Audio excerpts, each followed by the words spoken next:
حضرت ابراہیم علیہ السلام کی دعا، جبکہ آپ نے آگ میں جب آپ کو ڈالا گیا تب بھی آپ نے دعا نہیں کی، تو حضرت ابراہیم علیہ السلام نے دعا کب کی، کیوں کی اور کس کے لیے کیا؟ السلام علیکم دوستوں، حضرت ابراہیم علیہ السلام کی دعا آپ نے دعا کیوں کی تھی؟ کیونکہ جب آپ کو آگ میں ڈالا گیا تھا تب بھی آپ نے اپنے لیے دعا نہیں کی تھی، تو آپ نے کس کے لیے دعا کی، کب کی اور کیوں کی اور کیا دعا کی؟ اسی کے ریلیٹڈ آج میں آپ کو اس ویڈیو میں بیان کروں گی۔ اور دوستوں، اگر آپ نئے ہیں، آپ نے میرے چینل کو سبسکرائب نہیں کیا تو آپ میرے چینل کو سبسکرائب کر لیں۔ چلیے دوستوں، شروع کرتے ہیں یہ بیان کی۔ حضرت ابو ذر رضی اللہ تعالیٰ عنہ فرماتے ہیں کہ میں نے حضور اکرم نبی کریم صلی اللہ تعالیٰ علیہ وسلم کی خدمت میں حاضر ہوا اور عرض کیا کہ یا رسول اللہ صلی اللہ تعالیٰ علیہ وسلم، سب سے پہلے کون سی مسجد تعمیر کی گئی، یعنی کہ سب سے پہلے کون سی مسجد بنائی گئی؟ حضور نبی کریم صلی اللہ تعالیٰ علیہ وسلم نے فرمایا کہ مسجد حرام۔ میں نے عرض کیا کہ پھر کون سی؟ پھر نبی پاک نے فرمایا کہ مسجد اقصی۔ میں نے عرض کیا کہ دونوں کے درمیان کتنا عرصہ کا دورانیہ ہے، یعنی کہ دونوں مسجدوں کے بیچ میں کتنا عرصہ کا فاصلہ ہے، کتنے دن کے بعد بنے ہیں؟ حضور نبی کریم صلی اللہ تعالیٰ علیہ وسلم نے فرمایا کہ 40 سال۔ میں نے عرض کیا کہ یا رسول اللہ صلی اللہ تعالیٰ علیہ وسلم، پھر کون سی مسجد تعمیر ہوئی؟ حضور نبی کریم صلی اللہ تعالیٰ علیہ وسلم نے فرمایا کہ پھر جہاں تجھے نماز کا وقت ہو جائے نماز ادا کر لو، ساری روئے زمین مسجد ہے۔ دوستوں، آج کل کے کافر ہیں کہ مسلمانوں کے پیچھے پڑے ہیں۔ مسجد اللہ کا گھر ہے اور وہ مسلمان کے، اللہ کے، ان کے رسول کے پیچھے بہت اچھی طرح سے پڑے ہوئے ہیں، اور استغفر اللہ مسجدوں کو آج کل وہ لوگ توڑنے میں لگے ہوئے ہیں۔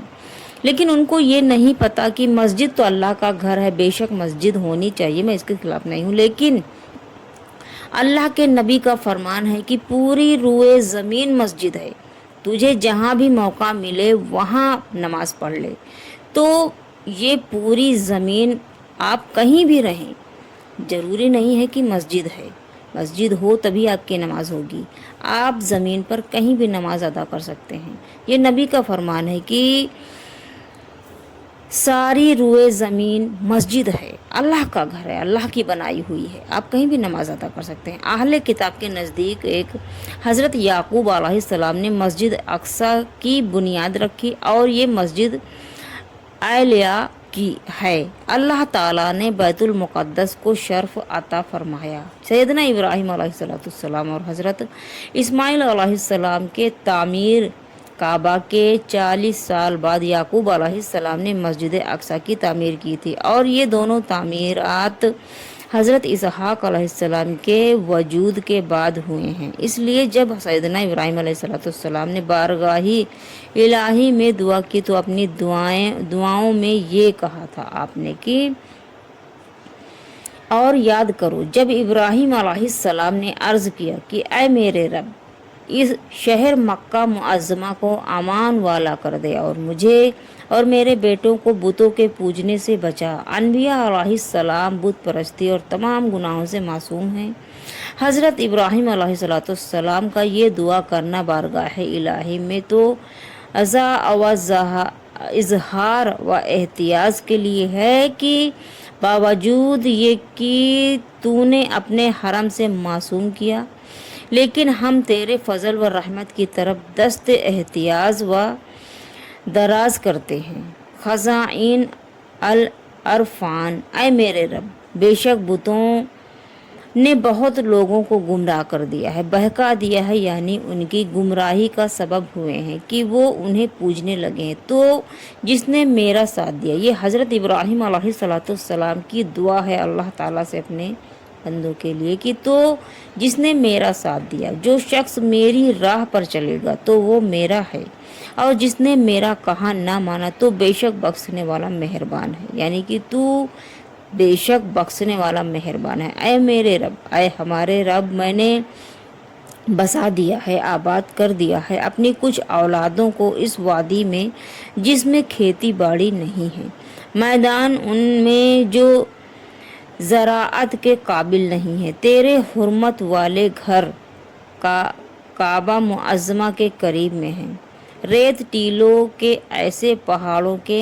میدان میں ہیں جو زراعت کے قابل نہیں. سیدنا ابراہیم علیہ السلام کی یہ دعا اپنے بندوں کے لیے تھی، ہم لوگوں کے لیے تھی. اور سوچئے دوستو، جو نبی، جو رسول نے اپنے لیے دعا نہیں کی، اپنے بندوں کے لیے انہوں نے دعا کی، اپنی امت کے لیے دعا کی اللہ تعالیٰ سے.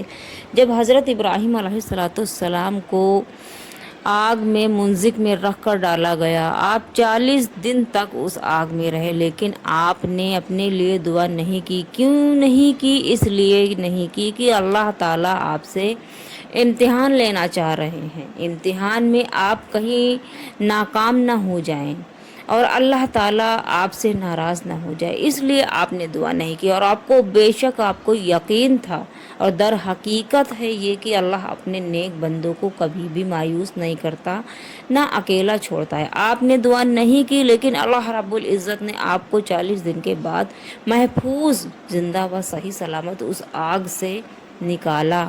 اور جب آپ کو آگ میں ڈالا جا رہا تھا تو حضرت جبریل امی آئے اور آپ کو محفوظ کیا اس آگ سے، کیونکہ آپ کو یقین تھا کہ اللہ آپ کی حفاظت کرے گا. تو اللہ تعالیٰ نے کیا. اور اللہ کے اوپر دوستوں، اللہ اور ان کے رسول کے اوپر آپ جو بھی یقین رکھتے ہیں، انشاءاللہ آپ کا یقین کبھی بھی نہیں ٹوٹے گا. آپ اللہ اور ان کے رسول کے بتائے ہوئے راستے کو اختیار کریں، دنیاوی اور آخرت کی زندگی دونوں سنور جائے گی اور آپ کو کبھی مایوسی نہیں ملے گی، کیونکہ اللہ تعالیٰ اپنے نیک بندوں کو کبھی بھی مایوس نہیں کرتا ہے، نہ اکیلا چھوڑتا ہے اور نہ کوئی پریشانی میں مبتلا کرتا ہے. امتحان لیتا ہے اور اس امتحان کو پاس کرنا ہمارا کام ہے، کیونکہ اللہ تعالیٰ نے ہمیں اس دنیا میں بھیجا ہے تو نیک کام کرنے کے لیے بھیجا ہے، نہ کہ گناہ کرنے کے لیے بھیجا ہے. اللہ اور ان کے رسول نے جو راستے بتائے ہیں ہم کو ان کو اختیار کرنا چاہیے اور اسی راستے پر چلنا چاہیے. تو دوستوں، میں آپ سے یہی گزارش کروں گی کہ جب حضرت ابراہیم علیہ السلام نے اپنے لیے دعا نہیں کی تو اللہ تعالیٰ نے ان کی حفاظت کی، لیکن انہوں نے دعا کی اپنے بندوں کے لیے، اپنے امت کے لیے دعا کی. اور دوستوں، اگر آپ کو یہ میری ویڈیو پسند آئی ہو اور اس سے یہی ہے کہ آپ اللہ پر یقین رکھیں، اللہ کبھی کسی کو اکیلا نہیں چھوڑتا ہے.